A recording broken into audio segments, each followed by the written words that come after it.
भारत और वेस्टइंडीज के बीच में 5 मैचों की T20I सीरीज का आगाज हुआ और भारत पहले T20I मुकाबले में नंबर 1 टीम है भारत, वो 4 रन वेस्टइंडीज से पीछे रह गया। ये बताने के लिए ये काफी है कि ये 5 मैचों की जो सीरीज है वो इतनी आसान नहीं रहने वाली है जैसा कि भारतीय टीम मैनेजमेंट शायद सोच रहा होगा। और अब जब दूसरा T20I है, प्रोविडेंस गयाना में ये मैच खेला जाना है, तो यहां पर भारत की प्लेइंग 11 क्या होनी चाहिए, क्योंकि बहुत से जानकारों ने माना कि भारत कहीं ना कहीं एक बल्लेबाज शॉट खेल रहा था। तो मेरा सवाल जो है वो बड़ा जो खड़ा होता है वो ये कि आखिर द्रविड़ इतने कंफ्यूज क्यों है भाई। आखिर द्रविड़ अपनी बेस्ट प्लेइंग 11 मैदान पर क्यों नहीं उतार पाते, या उन्हें पता ही नहीं है कि बेस्ट प्लेइंग 11 क्या है, या फिर कोई डर है, कोई खौफ है।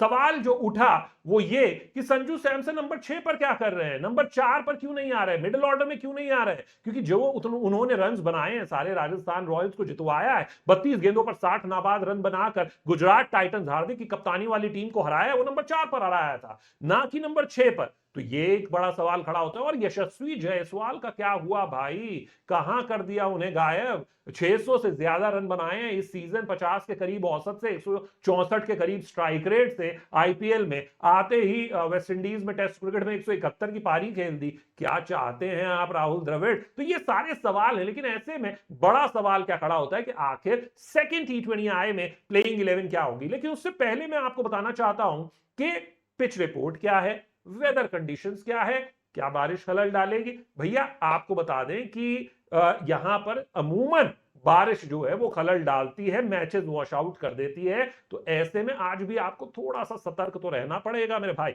और बारिश जो है वो खलल डाल सकती है, उम्मीद यही करनी, फिंगर्स क्रॉस कि बारिश हमारे मैच में खलल ना डाले। लेकिन अगर आपको मैं पिछले 3 मैचों के यहां के स्कोर्स बताऊं तो आपको थोड़ी सी क्लैरिटी हो जाएगी। कुल मिलाकर यहां पर पिछले 3 मैचों में 146, 157, 163, यानी कि आप एक एवरेज टोटल इसको मान के चलिए T20 क्रिकेट के लिहाज से। लेकिन ये पिछले 3 मैचों के आंकड़े हैं जो फिनिश हुए मैच उनमें, और इसमें 2 बार चेज करने वाली टीम जीत गई। तो यानी कहने का मतलब साफ है भैया, टॉस जीतो, पहले गेंदबाजी चुनो, यानी कि चेज के लिए जाओ। बारिश आए तो आपको टारगेट सामने हो, और वैसे भी चेज करना यहां पर बेहतर है। पिच कैसी है, पिच में थोड़ी सी टिंज ऑफ ग्रीन, यानी थोड़ा हरा रंग, यानी कि घास नजर आ रही है। लेकिन पिच जो है अमूमन यहां की स्लो और स्लगिश भी होती है। अगर आप अच्छे स्पिनर है, ध्यान रखिए, अच्छे स्पिनर हैं तो यहां पर आपको परचेज भी मिल सकता है। और क्योंकि धीमी स्लगिश होने की वजह से यहां पर आप बल्लेबाजों को, स्पिनर्स, परेशान भी कर सकते हैं। लेकिन क्या यहां पर आप 3 स्पिनर्स खिलाएंगे, किस कॉम्बिनेशन के साथ जाएंगे। तो सबसे पहले तो मैं आपको यह बता दूं कि भारतीय टीम में एक आइडियल टीम क्या होनी चाहिए, यानी कि पिक क्या होना चाहिए, यानी कि भारत की जो बेस्ट 11 है वो किस तरीके से होनी चाहिए, वो मैं आपको बताता हूं। यानी शुरुआत पे अगर हम जाएं तो द्रविड़ को क्या सोचना चाहिए कि हम पिछला मैच क्यों हारे। 27 गेंदों पर 37 रन चाहिए था भैया, अक्षर पटेल चले, तो उसके बाद हमें लगा कि हमारा तो बंटा गुल, यानी कि हम तो गए डब्बा गुल, हमें कुछ नहीं, अब तो मैच गया, गंवा दिया हमने। तो ऐसे में आपको नंबर 8 तक कम से कम बल्लेबाजी चाहिए, क्योंकि ऐसा लग रहा है कि अभी हमारे 4 नंबर 11 खेल रहे हैं, नीचे के 7 के नीचे जितने 4 खिलाड़ी हैं। तो आप कैसे उसको पूर्ति करेंगे, जब आपकी टीम में यशस्वी जायसवाल आपको लाएंगे, क्योंकि स्क्वाड में और कोई ऑलराउंडर तो है नहीं,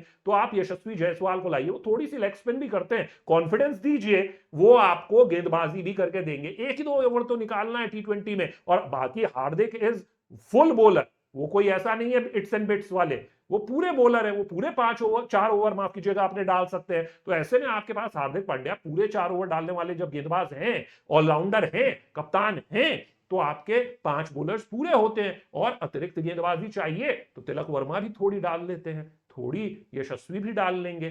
थोड़ा ट्राई तो कीजिए, द्रविड़ को आउट ऑफ द बॉक्स सोचना होगा। तो यशस्वी जायसवाल जो है वो मेरी टीम में होंगे, और यशस्वी जायसवाल के साथ आप ओपन करेंगे, और साथ में आप ओपन करेंगे शुभमन गिल के साथ। यानी मैं क्या चाहता हूं, लेफ्ट और राइट हैंड कॉम्बिनेशन, ये मेरा पिक है भाई।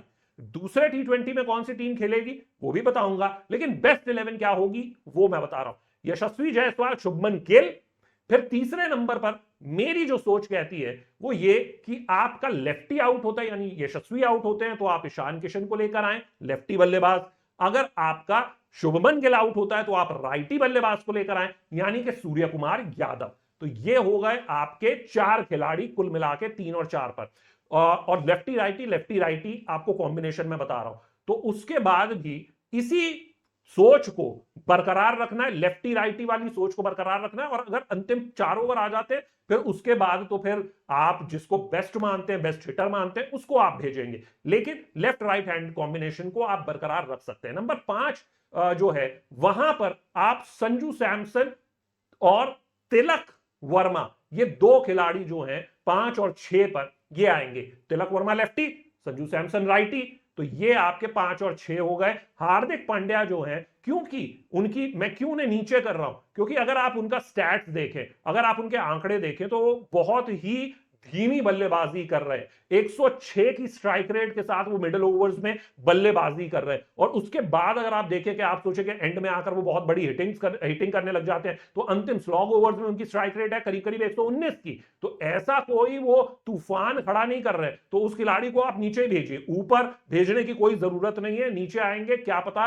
अपने अटैकिंग मोड को जारी रख सकें। तो हार्दिक पांड्या, और फिर जो 8वें नंबर पर होगा वो होंगे अक्षर पटेल। तो ये आपका टॉप 8 बन जाता है। इस टॉप 8 में आपके पास हार्दिक पांड्या पूरे गेंदबाज हैं, अक्षर पटेल पूरे गेंदबाज हैं, तिलक वर्मा, यशस्वी जायसवाल आपके लिए थोड़ी गेंदबाजी कर सकते हैं। तो आपके पास विकल्प हैं। और अंतिम 3 में आपको मेरे विचार में एक जो ऑप्शन है वो आप स्पिनर का, बेस्ट स्पिनर आपका कौन है?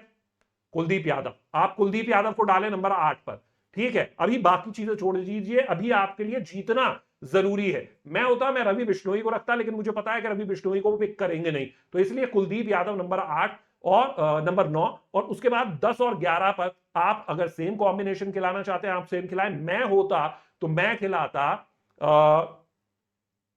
अर्शदीप सिंह, और साथ ही साथ में नंबर 11 पर उमरान मलिक को मैं मौका देता, क्योंकि रफ्तार जो है वो कभी भी किसी भी पिच पर जहां पे थोड़ी सी घास होगी वो परेशान करेगी। तो ये मेरी 11 होती। लेकिन आइडियली जो है वो द्रविड़ क्या कर सकते हैं, अगर वो अपनी सोच के साथ भी जाएं तो वो क्या कर सकते हैं। मैं ये कहता हूं कि उनको उमरान मलिक को खिलाने में दिक्कत होगी, तो उमरान मलिक का नाम काट देते हैं, हटा देते हैं उमरान मलिक के नाम को। तो आप किसको खिलाना चाहते हैं? मुकेश कुमार को ही खिलाना चाहते हैं, आप मुकेश कुमार को रख लीजिए, उमरान मलिक को हटा दीजिए। ये जो है ये कुल मिलाकर द्रविड़ की 11 हो जाएगी। क्योंकि मैं होता मैं रवि बिश्नोई को खिलाता, द्रविड़ जो है वो अभी कुलदीप यादव पर ही रहेंगे। कुलदीप यादव वैसे भी नंबर 1 स्पिनर है इंडिया के इस फॉर्मेट में, तो कुलदीप यादव, और सबसे ज्यादा विकेट्स लिए हैं उन्होंने, तो कुलदीप यादव को ही रखना चाहिए। तो ये आपकी आइडियल बेस्ट प्लेइंग 11 इस मैच से होगी। यानी शुभमन ईशान, माफ कीजिएगा, यशस्वी, शुभमन ईशान, सूर्या, संजू, तिलक वर्मा, हार्दिक, अक्षर, कुलदीप, अर्शदीप, मुकेश, ये आपकी एक, मैं कह रहा हूं कि द्रविड़ की सोच के लिहाज से भी ये बेस्ट प्लेइंग 11 है। यानी आप सिर्फ यशस्वी जायसवाल को लेकर आ जाएं, एक अतिरिक्त स्पिनर जो आपने खिलाया था युजवेंद्र चहल, उसको आप बाहर बैठा दें और आप अपनी बल्लेबाजी, गेंदबाजी सब मजबूत कर लें।